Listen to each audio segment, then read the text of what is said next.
Baik, terima kasih untuk waktu dan kesempatan yang diberikan kepada saya. Di kesempatan kali ini, saya akan menjelaskan tentang identifikasi protein, pengaruh suhu, dan pH terhadap denaturasi protein. Pertama-tama, perkenalkan nama saya Alfa Gracia Nikase dengan NIM 231615100005. Nah, sekarang saya akan memulai mempresentasikan PPT saya. Nah, di sini kita masuk ke latar belakang. Jadi, di sini protein itu bukan sekedar makromolekul pasif. Jadi, ia adalah komponen utama sekaligus eksekutor dan hampir keseluruhan mekanisme seluler. Namun, satu hal yang krusial untuk digarisbawahi adalah bahwa fungsionalitas protein ini sangat bergantung pada integritas strukturnya. Jadi dalam biokimia kita mengenal prinsip bahwa konfigurasi tiga dimensi protein adalah penentu utama efektivitas aktivitas biologinya. Nah, masalahnya struktur protein ini bersifat dinamis dan sangat rentan terhadap stabilitas termodinamika lingkungannya. Jadi, secara spesifik ini digarisbawahi ada peningkatan suhu, di mana peningkatan suhu yang melewati batas optimal akan mengganggu interaksi non-kovalen seperti ikatan hidrogen yang menjadi lipatan protein. Sementara itu, fruktasi pH akan mengubah status pronasi pada gugus R asam amino yang pada gilirannya merusak jembatan garam dan interaksi elektrostatik penyusun strukturnya. Nah, ketika faktor-faktor lingkungan ini tidak lagi sesuai dengan batas toleransi protein, terjadilah fenomena denaturasi. Jadi kondisi ini menyebabkan protein kehilangan konfirmasi alaminya yang secara sistematis berujung pada inaktivitasi atau hilangnya fungsi biologi secara total. Next.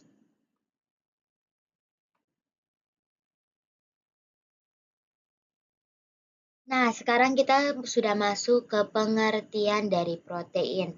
Jadi, secara esensial, protein itu adalah makromolekul biologis yang merupakan polimer dari unit-unit monomer yang kita kenal sebagai asam amino. Jadi, namun yang perlu kita soroti di sini bukan sekedar jumlah asam aminonya, melainkan bagaimana mereka terorganisir. Jadi, asam-asam amino ini terhubung secara kovalen melalui ikatan peptida. Jadi sebuah ikatan yang sangat stabil yang menghubungkan gugus karbosil dan satu residu dengan gugus amina dari residu berikutnya. Jadi rangkaian linear ini kemudian membentuk apa yang kita sebut sebagai rantai polipeptida. Nah, tetapi poin paling krusial yang ingin saya tekankan pada slide ini adalah bahwa sebuah polipeptida harus bisa berfungsi sebagai protein ketika ia telah mencapai konfirmasi tiga dimensi yang spesifik.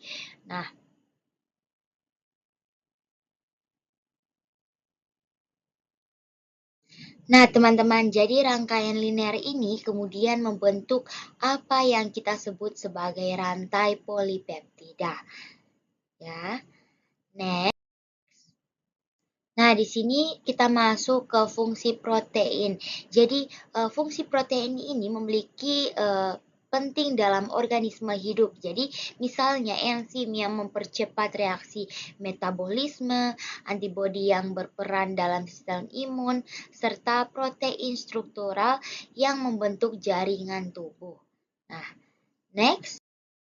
Nah, sekarang kita masuk ke struktur protein. Jadi protein memiliki 4 tingkat struktur yang berbeda. Jadi struktur primer adalah urutan asam amino, struktur sekunder terbentuk dari ikatan hidrogen, dan juga struktur tersier adalah bentuk 3 dimensi protein. Sedangkan struktur kuarten merupakan gabungan dari beberapa rantai polipeptida. Next. Nah, sekarang kita masuk ke stabilitas struktur protein. Jadi struktur protein dipertahankan oleh berbagai interaksi kimia seperti ikatan hidrogen, interaksi hidrofobik, ikatan ionik, dan ikatan disulfida. Jadi gangguan terhadap interaksi ini dapat menyebabkan perubahan struktur protein. Nah, sekarang kita masuk ke pengertian denaturasi protein. Jadi, denaturasi protein merupakan proses perubahan struktur sekunder, tersier, atau kuarter akibat gangguan pada ikatan yang mempertahankan struktur protein tersebut. Jadi, proses ini biasanya menyebabkan protein kehilangan aktivitas biologisnya.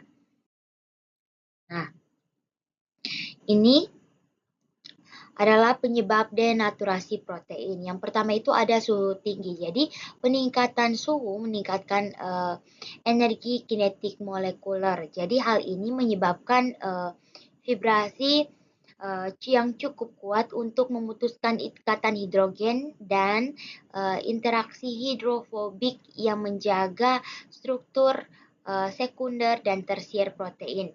Yang kedua itu ada perubahan pH. Jadi fluktuasi pH secara ekstrim akan mengubah status ionisasi atau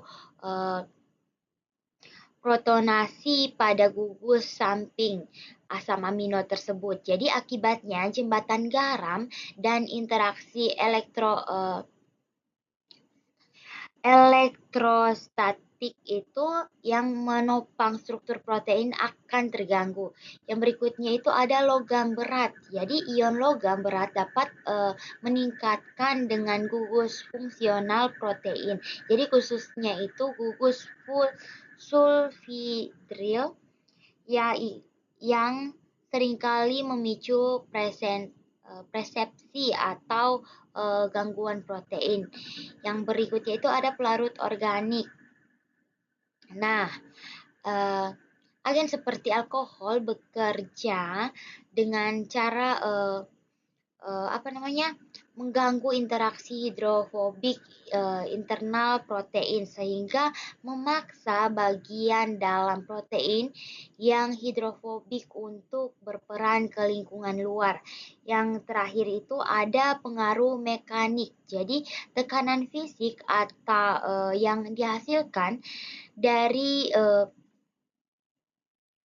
pengadukan kuat dapat meregangkan rantai polipeptida hingga merusak orientasi spesifiknya. Nah, sekarang kita masuk ke pengaruh suhu terhadap protein. Yang pertama itu suhu meningkatkan energi kinetik molekul. Yang kedua itu mengganggu ikatan hidrogen. Dan yang ketiga itu merusak struktur sekunder dan tersier protein. Jadi, ketika suhu meningkat, energi kinetik molekul protein juga dia meningkat. Jadi, hal ini menyebabkan ikatan yang mempertahankan struktur protein menjadi tidak stabil sehingga protein itu mengalami perubahan konfirmasinya. Next.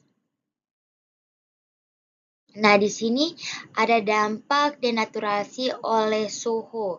Jadi setelah kita membahas penyebabnya, sekarang ini kita lihat apa dampak real dari paparan suhu tinggi terhadap integritas protein. Jadi secara fenotip dan fungsionalnya ada 3 dampak utama yang terjadi. Yang pertama itu protein kehilangan bentuk alaminya. Jadi suhu tinggi memberikan energi kinetik yang melampaui energi ikatan interaksi non kovalen. Jadi akibatnya itu protein kehilangan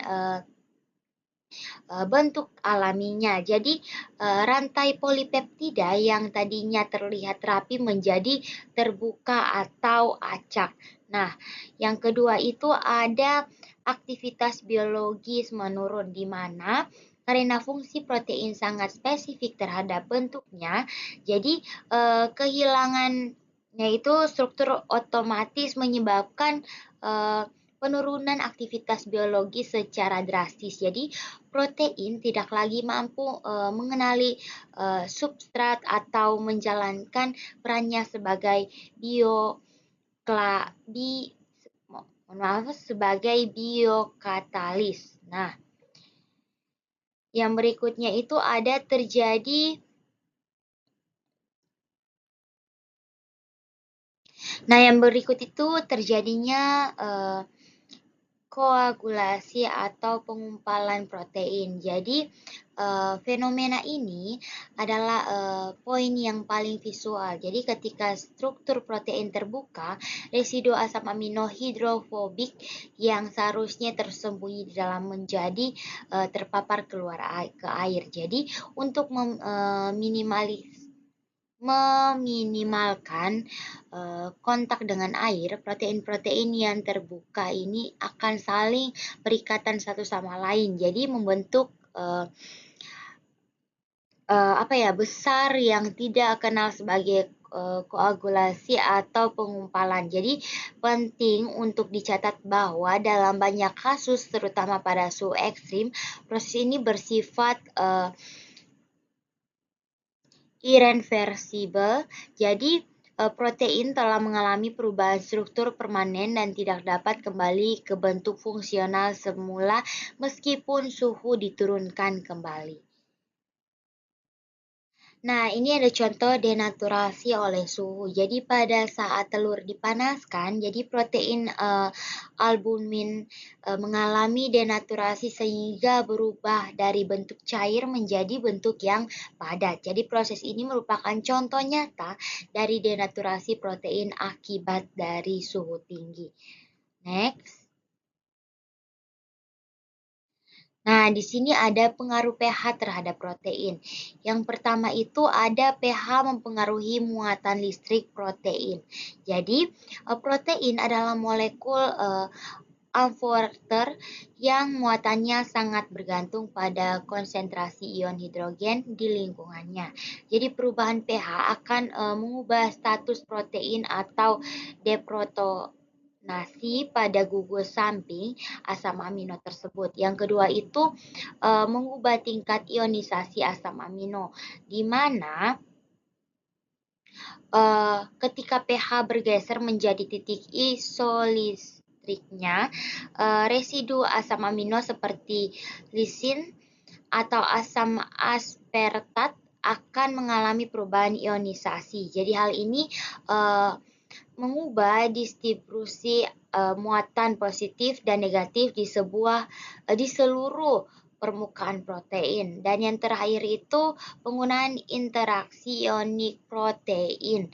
Jadi struktur dari tersier protein sangat bergantung pada jembatan garamnya, yaitu atraksi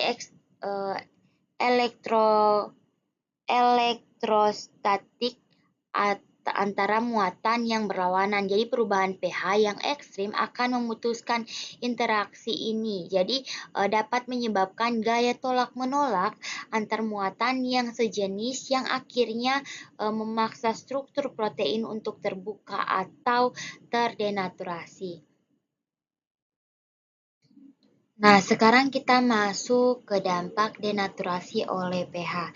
Yang pertama itu ada perubahan konformasi protein. Jadi seperti yang telah saya singgung tadi, pada atau pH yang terlalu asam atau kelebihan H+, atau terlalu basa atau kelebihan OH- akan memicu gaya tolak-menolak elektrostatik di dalam molekul. Jadi hal ini memaksa protein untuk terbuka dan lipatan alaminya sebuah protein sebuah proses perubahan konfirmasi yang memastikan fungsi biologisnya. Nah, yang kedua itu ada penurunan kelarutan protein, di mana kelarutan protein sangat bergantung pada interaksi dengan molekul air atau hidrasi ketika pH bergeser menuju titik isolistrik, muatan neto protein menjadi nol. Tanpa muatan listrik yang saling menolak, molekul protein cenderung tidak lagi berinteraksi dengan air, melainkan muatan berinteraksi satu sama lain. Yang ketiga itu ada terjadi pengendapan protein. Jadi sebagian hasil akhir dari penumpukan kelarutan dan terbukanya struktur hidrofobik, protein akan saling agregasi. Minta maaf, protein akan saling agregasi. Jadi massa molekul yang besar ini akhirnya jatuh dari larutan dan membentuk endapan atau presipitasi. Jadi fenomena ini membuktikan bahwa stabilitas protein itu sangat rentan dalam aplikasi industri maupun medis. Menjaga pH pada rentan fisiologis bukan sekedar fenomelatik, melainkan syarat mutlak untuk menjaga agar protein tetap terlarut dan fungsional. Oke. Nah, sekarang kita masuk ke pH optimum protein. Jadi, protein memiliki rentan pH tertentu yang memungkinkan aktivitas biologisnya itu bekerja secara optimal. Jika pH lingkungan berada di luar rentan tersebut, struktur protein itu mengalami kerusakan. Next. Nah, di sini ada hubungan denaturasi dengan identifikasi dari protein tersebut. Jadi, yang pertama itu ada denaturasi menyebabkan perubahan sifat fisik. Jadi, ketika sebuah sampel yang tidak diketahui diberikan gangguan eksternal, kita sebenarnya sedang menguji stabilitas strukturnya. Jadi, jika sampel tersebut mengandung protein, ia akan memberikan respon fisik yang sangat spesifik terhadap gangguan tersebut. Yang kedua itu terjadinya pengumpalan atau pengendapan. Nah, jadi indikator visual yang paling umum adalah munculnya kekeruhan atau pengumpalan atau pengendapan. Jadi hal ini terjadi karena protein yang terdenaturasi kehilangan kelarutannya. Jadi secara analitis munculnya endapan sebelum pemberian suhu tinggi atau pH ekstrem akan adalah konfirmasi visual bahwa dalam sampel tersebut terdapat makromolekul protein yang mengalami disrupsi struktur. Yang ketiga, yaitu digunakan sebagai indikator keberadaan protein, di mana dengan kata lain, kita menggunakan kerentanan protein sebagai instrumen deteksi. Jadi, jika perlakuan fisik atau kimia tidak menghasilkan perubahan kelarutan, maka besar kemungkinan sampel tersebut tidak mengandung protein dengan struktur kompleksnya. Next. Nah, di sini kita masuk ke dalam kesimpulan. Jadi, suhu dan pH itu merupakan faktor penting yang mempengaruhi stabilitas struktur protein. Jadi, perubahan kondisi tersebut dapat menyebabkan denaturasi protein yang mengakibatkan hilangnya fungsi biologis dari protein tersebut. Sekian dari presentasi saya. Terima kasih.